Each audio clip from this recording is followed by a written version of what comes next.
I opened the elevator grate. Then I took the elevator to the second floor.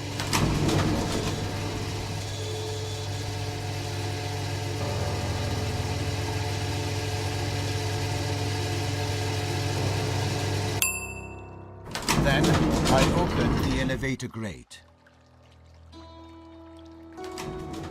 I opened the inner door.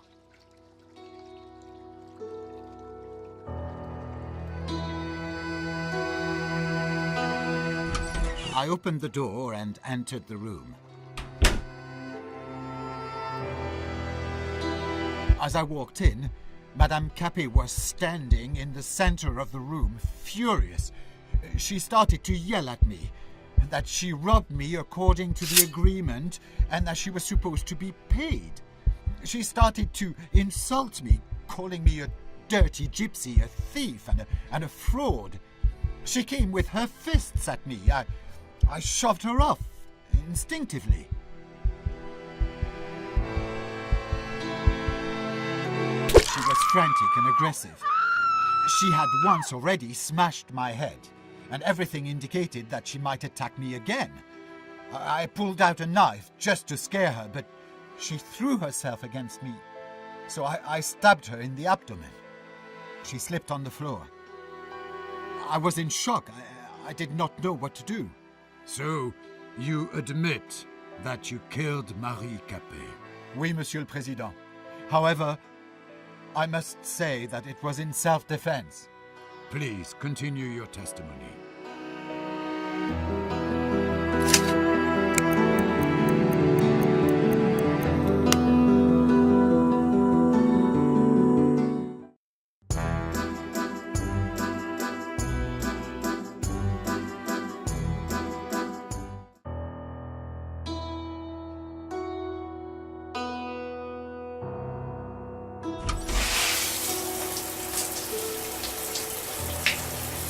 I took a bath, washing away any traces of blood.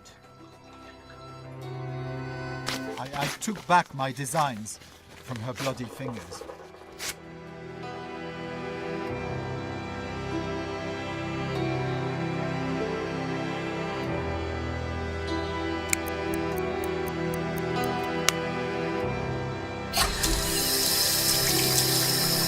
I wanted to shave, but I cut myself with a razor. I was all covered in blood. I left the room.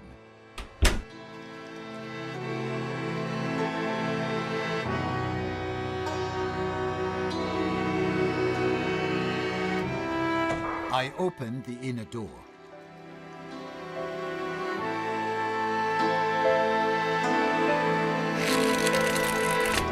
I read cultural announcements.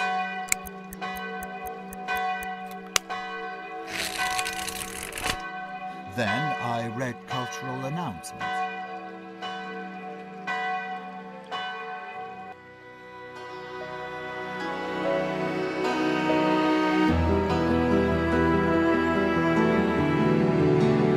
Then I opened the elevator grate. Later, I took the elevator to the ground floor.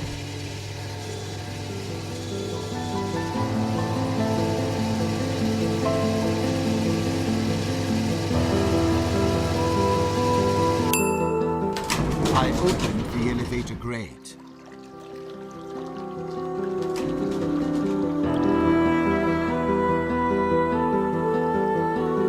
I opened the door and walked out into the street.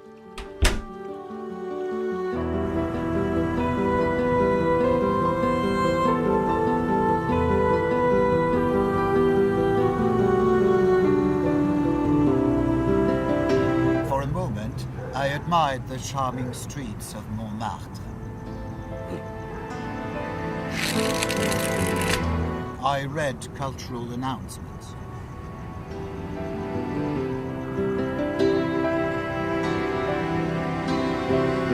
I opened the door and entered my building.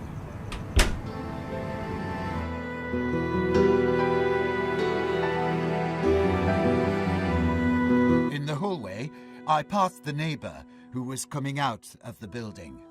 He could have noticed the blood on my clothes, but it belonged to me, not to the victim. It was an effect of my careless shaving. Then I opened the door. Then I used the stairs.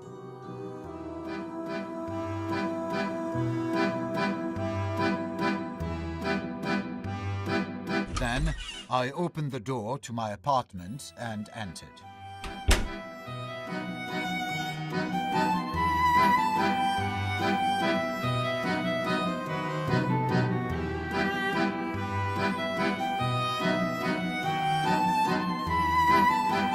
I used the stairs.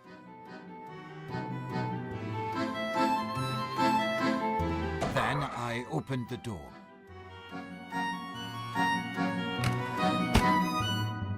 Then I changed into some clean clothes. I was tired after the banquet, so I immediately went to sleep. I was even too tired to undress. Is it all you want to testify, Monsieur Eaton?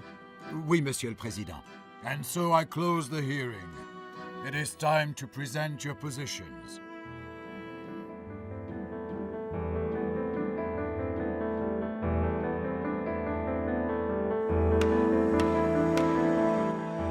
Monsieur le Président, the accused tried to trick himself off the responsibility. He used cunning rhetoric, trying to hide more and more of his new lies. However, in view of the evidence presented by the prosecutor, I have no doubt that Alfred Eaton, defendant who appeared today before the court, murdered Marie Capet in cold blood. Please, let the High Court not be deceived by his tearful stories about a poor gypsy from the country who gained his success with hard work and which Marie Capet so cleverly tried to destroy. It was the accused who destroyed the life of a poor girl and her family with full premeditation. And what did that poor girl do to deserve such cruel fate? She was searching for a better life, and was employed as a maid in the same building in which a dangerous psychopath lived. According to the prosecution, the accused is guilty, Monsieur le Président. Therefore, I apply for recognition of Alfred Eaton, defendant who appeared today before the court, guilty of all charges against him, and for imposition of the death penalty by beheading on the guillotine. Thank you. Monsieur le Président, Monsieur Prosecutor used a lot of high-flown words. However, during the preparation of indictment, he made many mistakes. As to the hotel room, my client had rented the room in the Caucasus Hotel on the night of the murder. However, as he testified, he had planned a meeting with a prostitute, not to murder Marie Capet.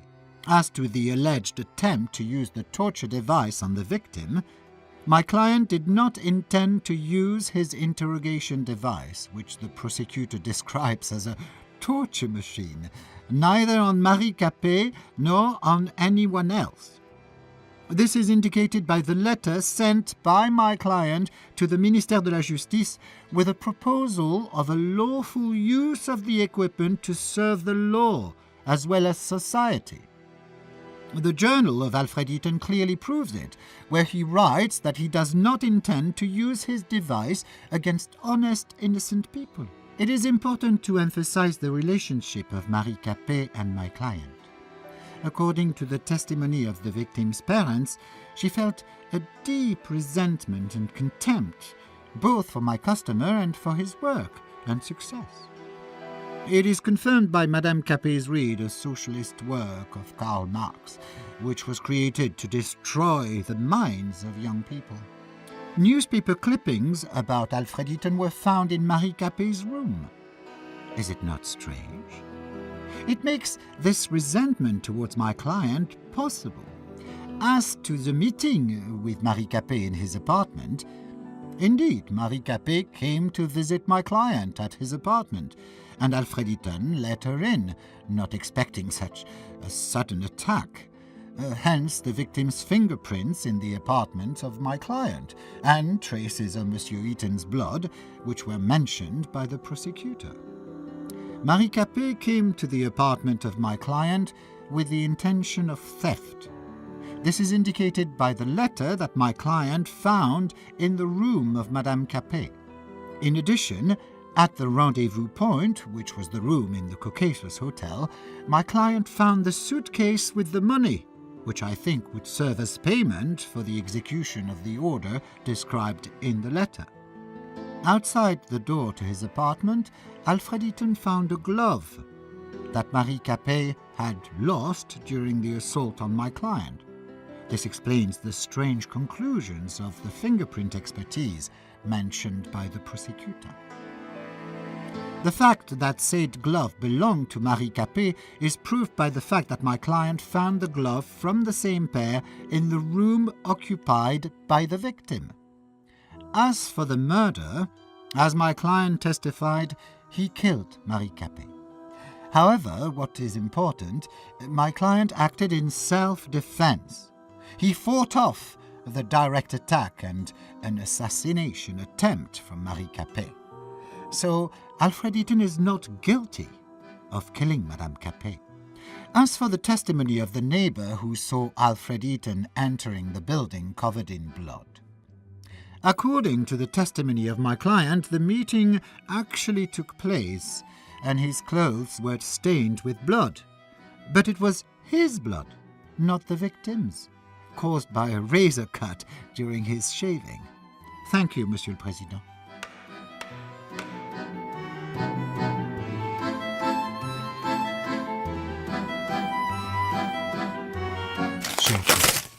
Your father and I are praying for you, and we believe that the court will be merciful. Maman et Papa. Postscriptum. Papa is sorry that it did not work as he had planned.